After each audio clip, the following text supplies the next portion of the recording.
What's going on, folks? This is Keith and you're watching Barber's Auto Help. Good day to you. Thank you for watching. Today I've got this 05 Hyundai Sonata with a 2.7 liter V6 in it, and we're going to be replacing the radiator here for obvious reasons. I got a crack in the tank there. So let's go ahead and get into it, guys. Now, before you do anything to the vehicle, you want to disconnect the battery cable, the negative battery cable. So go ahead and loosen that up there. Take the cable off. Set it to the side and make sure it doesn't make contact with that clamp or that post there. Alright, first thing we want to do is remove the radiator cap. Now you want to make sure that the vehicle is totally cool before you do this and make sure no pressure is on the system. Let it sit for maybe 2 hours before you try to take the radiator cap off. Take a rag, put it over the cap, twist the cap like that, holding a little bit of pressure down on it so that way, just in case there is pressure, it won't spew out on you. And set that off to the side. Okay, so now I'm up underneath the vehicle, and you will need to jack your vehicle up at least on the passenger side here. You can see I've got jack stand up underneath there with the jack, and my rear tire is chalked. This video is not really intended to show you how to safely and properly lift your vehicle, so you need to reference your repair manual and also your owner's manual for that information. So reference that instead of this video. That being said, we got to drain the coolant out of the radiator, and that's why we're down here. Now, first thing we need to do is remove this little shield here, and you can see it's got a bolt there, bolt right there, and then bolt, and then there's another bolt up underneath that way, just like it's kind of recessed right there on this side. You got another one down yonder there. So we're going to go ahead and take those off camera. I'm going to remove that shield, and I'll show you where the pepcock is so we can drain it. So we got a little shield removed, and you can see just right next to your lower radiator hose there, you have this little green X looking thing right here. That's called your pepcock. What we're going to do is we're going to put a flat blade screwdriver up in there. We're going to turn it counterclockwise, and we're just going to drain the coolant out just like so. We've got us a drain bucket up underneath there. And this is another point here where it's really important that the coolant is nice and cool, because you can see it's kind of splashing everywhere, and some of it's getting on me. So I'd advise you to kind of get away from it a little bit more than I am. So we're just going to drain all that coolant out, and then we'll proceed. Okay, now while we're down here, we may as well go ahead and remove our lower radiator hose. And you can see on mine right there, the clamp is located just behind that area right there. I'm going to have to get up in there with a 1/4" drive ratchet and an 8mm. That's not typically the hose clamp that you'll see on this vehicle, though. Usually it's a squeeze type hose clamp, which you'll see on the upper radiator hose. I'll show you that here in just a moment. All right, I'm just going to go up through this way with my ratchet and loosen up that hose clamp there. Got that loose. I'm going to go ahead and grab our lower radiator hose. Just pull it right off. Set it off to the side there. Alright, so let me get you a better angle here. This is that lower radiator hose there. We got it pulled off. We're going to have to remove our transmission cooler line on this side, and you can see you got that little squeeze hose clamp. We're going to take some needle nose pliers and squeeze those two tangs together, slide the hose clamp back, and then grab and remove the hose from the lower radiator tank there. And then there's another one right over here. That's the other pipe going to the cooler inside that tank there for the transmission fluid. Just follow that pipe up this way and then up. We're going to remove that hose clamp right there in the same manner. But before we remove those transmission cooler lines, we're going to clamp them off with these hose clamp off pliers here. And these are special pliers designed to not damage the hose when clamping them off. So if you're going to do it this way, use a tool such as this, which is made for this. Okay, so this is one of the transmission cooler lines with the radiator out of the way, just for clarification so you can see what I'm doing, because there's not a lot of room to film down there. Just take and squeeze that hose clamp like that. Once it's squeezed, you can cinch it back just like that right there. Grab the hose, pull it off of that pipe there. Alright, let's go ahead and remove our upper radiator hose from the radiator. So squeeze that together like this. Take your hose, grab it and twist it, and then pull it right off. Go ahead and remove our overflow tube from the filler neck.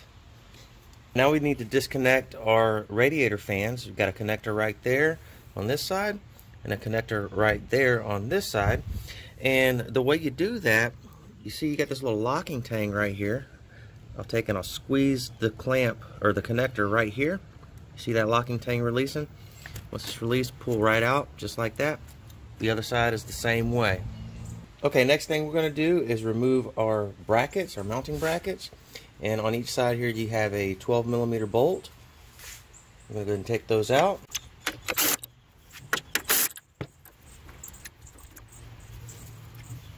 Now you'll probably notice you got these 10mm bolts on each side here. That connects the radiator to the condenser core. Let's go ahead and take those out also. Now you also have two other bolts that hold the condenser core to the radiator, and one is right down here. Let me see if I can locate it there for you. There it is right there.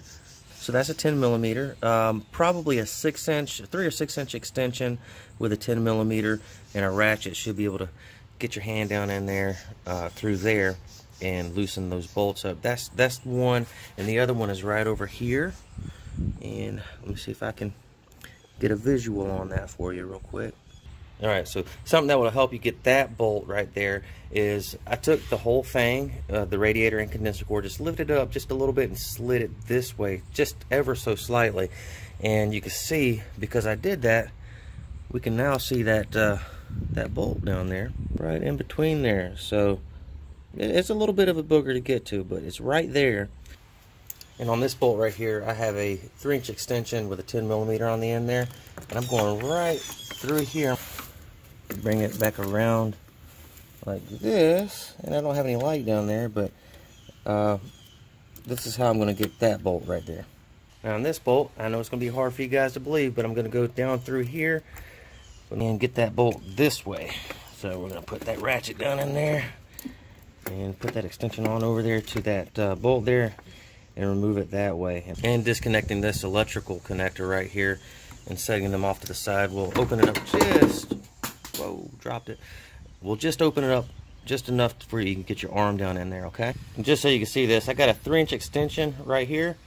I got a 3/8 drive universal, and I got my 10mm socket right there, because you got to kind of bend a little bit to get past that tank. And then I'll have a ratchet on this end down here, and we'll get that bolt out. Okay, once all 4 of your bolts are removed, you can then go ahead and shimmy your radiator out, just like so.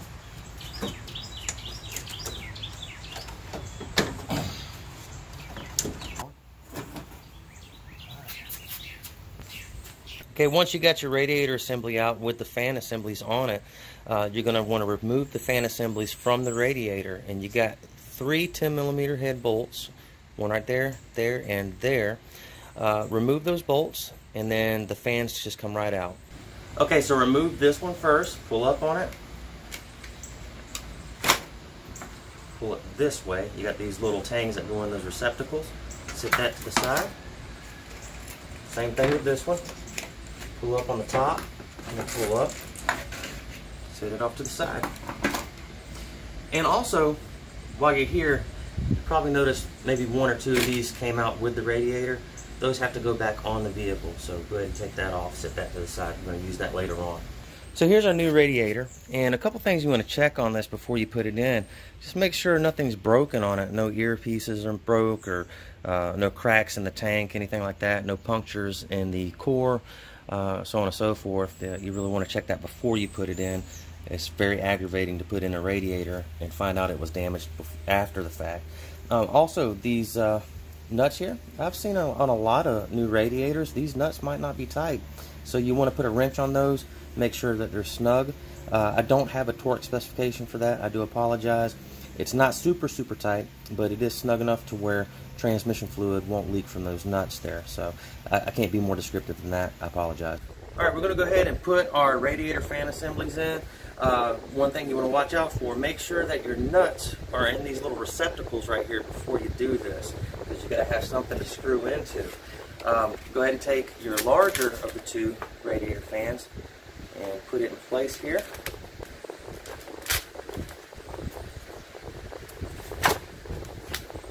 so.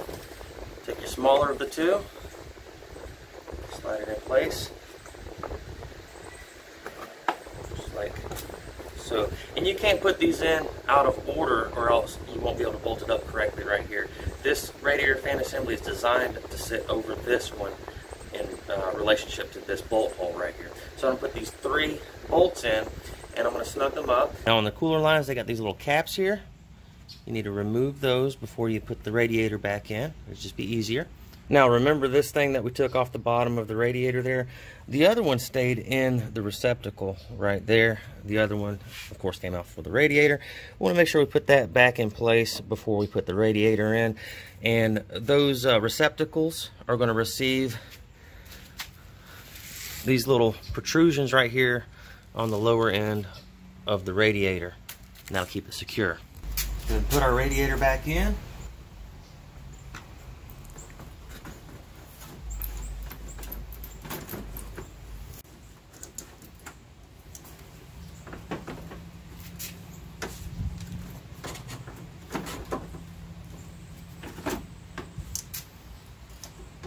At this point, we're going to go ahead and reattach our condenser core to our radiator again via those 4 bolts. There's 2 up here, one right there, and of course one down yonder, and then one down yonder. Like we took them out, we're going to put them back in, and I'm going to do that off camera. It's kind of redundant.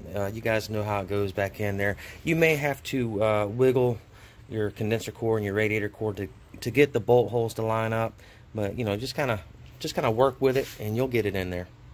Alright, so we got all 4 of our bolts tightened down that hold the condenser core to the radiator, and we got that one, there we go, down there.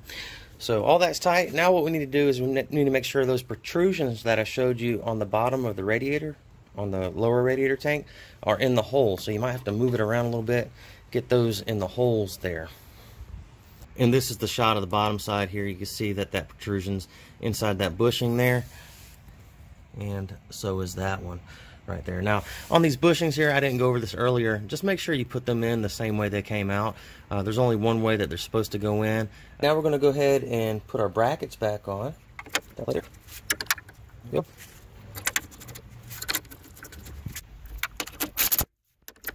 Alright, now we need to reconnect our electrical connectors. I'm going to start out with this one down here. I didn't show you this one, but I disconnected that just to make a little extra room for me. And they connect or disconnect and reconnect in the same manner as these. Very similar. There's a little locking thing that you have to push down to release it.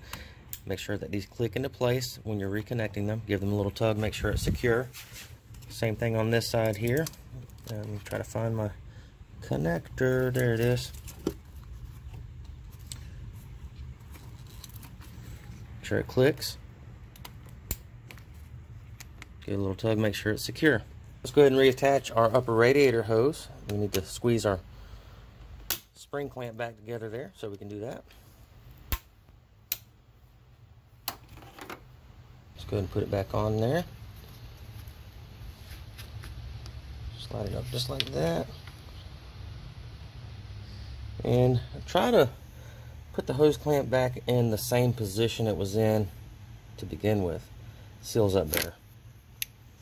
You'll see these little indentions where the clamp went before. Try to get it to line up exactly like that. And this one's on. We can feel that we got the rib past the hose clamp this way, so that thing ain't going to come off. And while I got you up here and this is visible here, when you go on the bottom and you reconnect the bottom radiator hose, you're going to do it in like fashion there. You're probably going to have a spring clamp, which is fine. You can use a spring clamp and it'll be just fine.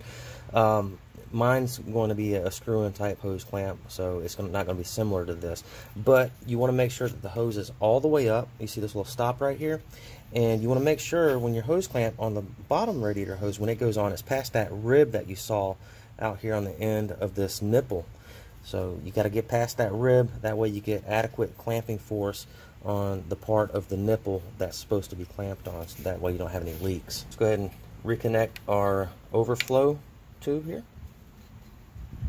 Okay, we're back here on the bottom again, and that there's your pepcock.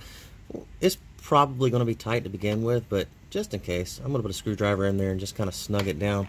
It didn't move any. It's good and tight there. Now we're going to go ahead and reconnect our lower radiator hose, which is right there. I'm going to do it off camera, guys. I'm sorry. There's just not a whole lot of room for you to be able to see this, but it's very similar to the upper radiator hose. It's just closer quarters, a little bit tougher to do. Got our lower radiator hose on and the clamp on, cinched down nice and tight. We have that transmission cooler line on with the hose clamp all the way up past the rib. And same thing with this transmission cooler line here. And I also removed the clamp off pliers from both transmission cooler lines, so that way you are not going to run it with the cooler blocked off there. You can overheat your transmission, so be sure you remove those if you've applied them. And once you're done getting those hoses on, guys, go ahead and reconnect your shield to the bottom part here. You remember you got those 5 bolts that hold it on going along the bottom here. Actually, on this right here, going along the bottom there. So put that back on. I'm going to put that back on off camera. I just don't want you guys to forget about that. Next, reconnect your negative battery clamp to your battery here. Then after you're done doing that, it's time to fill and bleed the system. And I'm going to have a separate video for that. I'll have a link to that video down in the description down below. You can watch that whenever you're ready to.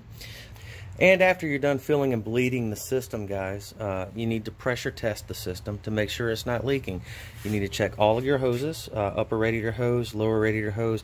Also make sure that those transmission cooler lines aren't leaking. And just make sure you're good and tip-top shape there. And also check your transmission fluid. There was a little bit of transmission fluid that was in the radiator. Check your fluid level, make sure it's topped off, and you're good to go.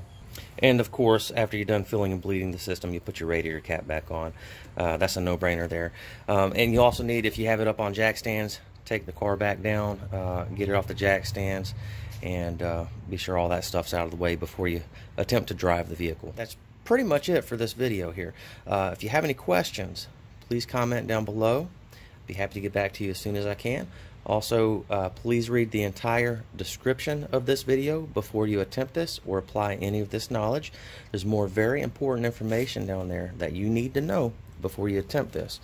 If you're watching this video on a platform other than youtube.com, the description may not be available to you on that platform. So go to youtube.com/Barber's Auto Help. Find this video there. The description will be beneath it. Please read that, guys. Thank you so much for watching. Please like and subscribe. Thank you so much.